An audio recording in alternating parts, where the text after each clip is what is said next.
my beloved Boss Mike Cervera. Guys, nakapasok na ako dito sa Double Gem, dito sa EDSA, kung saan gaganapin ang Blue Ribbon Committee hearing ni Marcoleta at ni Cayetano at ni Mike Defensor. Sabi nila hindi daw tuloy. Nanakot si Matibag, nanakot si Erwin Tulfo, pero huwag kayong maniwala sa kanila. Kita nyo, ito ho yung sample na hindi gumagamit ng utak. Ginagamit niya lang bunganga ng bunganga. Eh, dyan siya nasisira. Eh, hindi nga nagkaroon ng Blue Ribbon hearing. Ha? Hindi nagkaroon ng Blue Ribbon Committee hearing. Diyan siya lugar na yan. Eh, sinasabi niya, wag daw maniwala kay Matibag, kay Erwin Tulfo. O ngayon, yung sinasabi mo na wag maniwala, nangyari. Walang nangyaring Blue Ribbon Committee hearing dahil yung mga senador na mga kakampi nyo mukhang umurong din ng mga itlog. Ano nangyari? Sira ka dyan. Palpak yung sinabi mo eh. Di ba? Di ba mga kababayan? Pwede wow. Oh, yan. Kulit mo, nasan ba yung tubo? Kulit mo, Di ba mga kababayan? Oh. Kaya mahirap kalaban yung mga tao na nakikipaglaban utak ang ginagamit, hindi bunganga. Ngayon alam mo na. 'Di ba? Jojo Chavez, yung anti nyo ni Arnold Lopez, bunganga ng bunganga ang ginagamit. Hindi gumagamit ng utak. Bubo eh. Ngayon. Paano ngayon 'yan? Ha? Paparating ng malaking dilubyo. Kaya alam nyo mga kababayan mas maganda na nag-iisip muna bagong gumawa. Ganon. Ngayon alam na niya. Di ba? Putik na yan parang asawa lang yan na pagtahimik ang wife mo, mag-ingat ka. Pag tahimik ang wife mo, kailangan nun lambing. Kayo naman, Pag tahimik, lambing-lambingin nyo na. I-date ninyo. Yayain nyo Starbucks. Ganon. Magkain kayo ng bulalo sa Tagaytay. Ganon. Diba? Huwag ka kagad aamin. Kasi, pag tahimik ang babae, nag-iisip ka na kagad ng, naku, baka alam niya na yung ginawa ko kagabi. Naku, baka nalaman niya na yung, I know what you did last summer. Baka mamaya umamin kayo kagad. Huwag muna kayong aamin. Hayaan nyo siya magsabi. At kapag ka nagtanong, itanggi nyo. Ganon, Ganon, mga kababayan. Nako, lambing-lambingin nyo muna. Bubo! Tuloy na tuloy ngayong araw na ito ang hearing dito sa Double Gem. Dahil napasok na ako sa loob. Nasa loob na rin yung asawa ni Mike Defensor. Nandito na rin yung kanyang security. At mamaya susunod na sila. Ang ginagawa na lang nila sa loob ay pirmahan yung kontrata. Baliw! Kita mo, hindi na tuloy. Tanga! Yan mga kababayan yung mga hindi nag-iisip. Di ba, Dali Babes? Heidi Pantino. Mga unggoy! Mga nakawalang unggoy, ayos na ang Senado, Boss Mike. Siyempre, di ba, expected naman na natin yan na talagang, huwag kayong mag-alala, may dalawa pang darating ayos na ang Senado. Kumpleto ng 13. Ngayon ang tanong ko nga dyan mga kababayan paano na yung mamaya talakayin natin yan dito muna tayo kay Manang Aimee nyo. Tignan nyo si Manang Aimee na baba.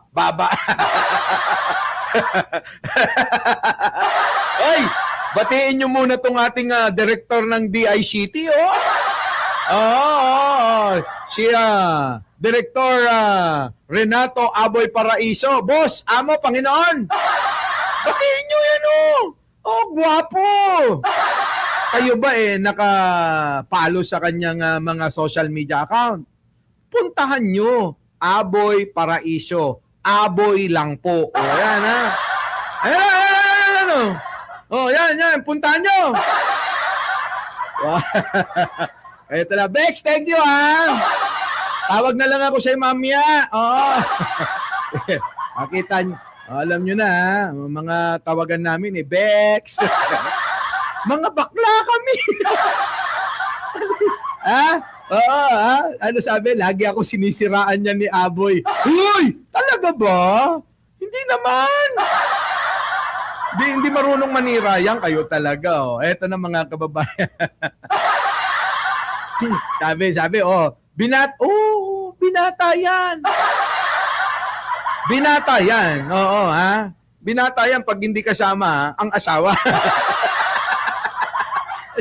Siyempre, ganun, di ba? Sabi rito, importante ba ang asawa ni Mike Defensor? Ewan ko kay Ilong Ranger. Bakit binabanggit pa yon? Eto na, si Amy. Pasok! Gil sa flood control. Tignan nyo mga kababayan ito, ha? Tignan nyo, ito, totoo. Happy Pride Month daw. Mga Bex! ayan, ha? Happy Pride Month, mga Bex. Alam nyo na, ha? Yung mga Mare. Mga Mare, ha? Alam nyo na. Nagtatanong sila kung binata ka raw. Ikaw na sumagot. Ikaw na sumagot kasi hindi ko kayang sagutin. Ito na. Pasok! Testigo, hinggil sa flood control.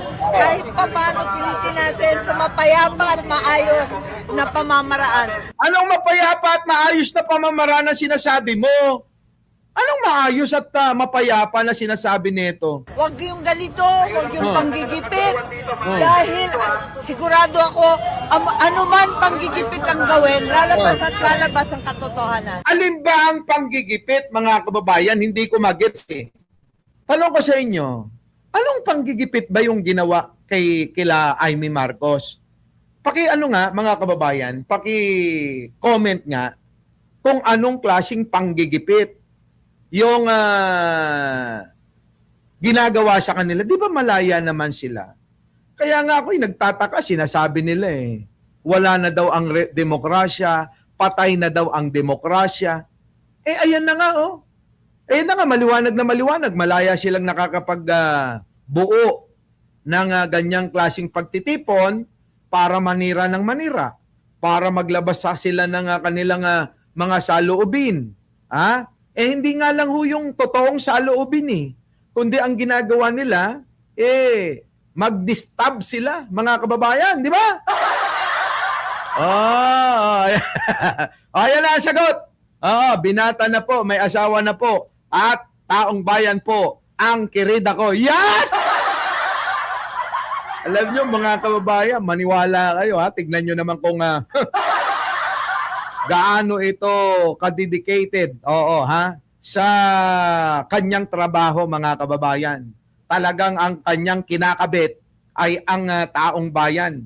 Yung pagserbisyo sa taong bayan, mga kababayan. Ginigipit. Hoy! Anong ginigipit sa'yo, Manang Amy? Wala namang ganun. Kaya alam nyo, mga kababayan, lagi kong sinasabi sa inyo, unawain nyo ng maigi itong mga sinasabi ng kampo ni Duterte. Kasi ang nangyayari ay para bang laging sila api. Yun ang gusto nilang iparamdam sa taong bayan eh. Api kami, kawawa kami. Di ba? Di ba? Aping-api na kami. Inaaway na kami ng gobyerno ni Bongbong Marcos. Ganyan eh. Anak ko, maraming nakakakilala sa iyo. Nakapalo ba kayo sa social media account niya? Aboy lang po. Ipalo nyo. Di bali ng ikaw, Dali Babes. Dali Babes! Yusek, Yusek, tingnan mo si Dali Babes, Diba? Palo kayo. Aboy Paraiso. Check nyo, ha? Aboy lang po. Yan, ha? Mga social media account, ha? Attorney Aboy Paraiso. Ganun, ha? Tuloy-tuloy na tayo. Putik na yan, mga kababayan. Sa totoo lang. Mukhang hindi busy si Attorney Aboy ngayon. Kaya nandito, nakikigulo. Eto na, mga kababayan ko. Kayo ba? sa mga ganitong mga ginagawa ng kampo ni Duterte, ni Sara Duterte, ng mga Duterte, kayo, tanungin ko, maniniwala ba kayo dyan? Sasama ba kayo sa ganyang mga gawain na puro kasinungalingan at pangliliko ng katotohanan? Puro panliligaw sa taong bayan, mga kababayan ko. Alam nyo mga kababayan, naniniwala ako na talagang yung mga mahihina ang kanilang mga napapaniwala. Nakita naman natin nasa kalsada, nasa social media. Tignan ninyo yung mga tao na kanilang mga nagsasalita. Kahit nasa entablado yung mga sinasabi mga kababayan ang lalayo di ba? Tulad ho nito, sample tanggalin natin si Manang Aimee nyo. Sample ng mga taga-suporta ng mga Duterte, galit na galit kay Erwin Tulfo ito. Pasok. Hoy, Erwin Tulfo. Kita nyo? Anong sinasabi mo? Ha? Kuliwan mo si Robin Padilla, ipababa mo dyan sa Senato? Ipalabas mo? Ikaw kayang bumaba. Di ba? Kung dito ka lang sa Mindanao, Erwin Tulfo. Aywan ko lang. Yan na nga. Anong mangyayara sa inyo? Kita nyo mga kababayan, ganito ho kasing klaseng kalidad ng pangunawa. Yung pong mga nakukuha na sumuporta sa mga kampo ni Duterte, mga kababayan di ba? Tignan nyo. Diyos ko. Yung mga pangangatwiran ho alam niyo yun na, di ba? Mapapaganito na lang kayo, Evelyn Calisio, no? Di ba, mga kababayan? Sige na, eto na. Ayop ka. Tagalog sa anak na dili mo kaunting. Galit na galit Ate, banat. Akala mo, Erwin Tulfo, kumakain kami ng gulay nga walang asin, walang bitsin. Uy, masustansya yun, ate. Pero, bakit ganon? Parang hindi naman nagkakaroon ng sustansya ang utak. Kumakain kami na walang asin at bitsin. Magic sarap wala. Di mas masustansya yun. Di ba? Di ba, Bambina? Ako rin marami akong mga kilalang mga taga Mindanao, mga mababait Siyempre, meron lang talaga. Kahit naman saang lugar, meron talagang napapaniwala ang mga kampo ni Duterte, di ba? Kahit saan lugar meron. Yun nga lang, ang problema, di ba? Hindi nila makuha-kuha yung nasa sentro ng mga totoong balita. Tulad ng central na ito nga NCR, mga kababayan. Balance Luzon, mga kababayan. Central Luzon, buong Luzon. Kokonti lang yung napapaniwala nila kasi nga mga kababayan, ang Luzon ay mulat sa mga tunay na balita.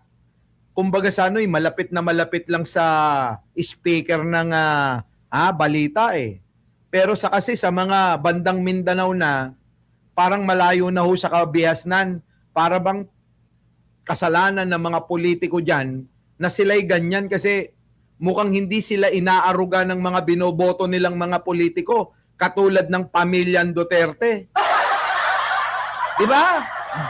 Kasi kung sila mga kababayan ay inaasikaso, malamang mga kababayan nabakunahan tong mga ito mukha hong hindi nakatikim ng bakuna itong mga ito. Sige, tuloy. Basta ikaw, kakainin namin na walang asin, walang bitsin.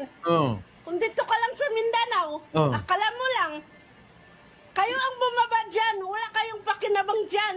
Hindi ko magets. Hindi mo, sa kanya na nga galing mga kababayan Yung buhay nyo dyan sa Mindanao, nirereklamo mo na. na walang asin, walang bitchin yung gulay na niluluto ninyo. 'Di ba, mga kababayan? Eh di sisihin mo yung mga leader nyo dyan kung bakit mahirap kayo. O baka naman tama yung sinasabi ni Belen Reyes na tamad kayo. O baka naman kagagawan din ng mga leader nyo sa mga probinsya nyo. Hindi na ang kagagawan ng ibang tao yan. Kaya huwag kayo naninisi kayo eh.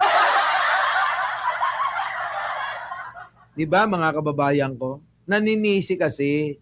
Yan ang problema. Oh. Sa Senado. Oh. Oh. Ha? Oh. Puro kaguluhan ang ginagawa ninyo. Oh, kita nyo? Yung balita kasi ng mga kampo ng mga Duterte, binabaliktad nila eh. Puro kaguluhan daw ang ginagawa ng kampo nila Erwin Tulfo. Mga kababayan, sino ba nang gugulo? Di ba ang kampo ni Alan Peter Cayetano sukdulang naglabas pa ng mga baril at magpaputok, mamarel ng mamarel dyan sa may Senado? Ayan, baliktad mga kababayan. Yung mga nauunawaan nila. Our beloved Boss Mike.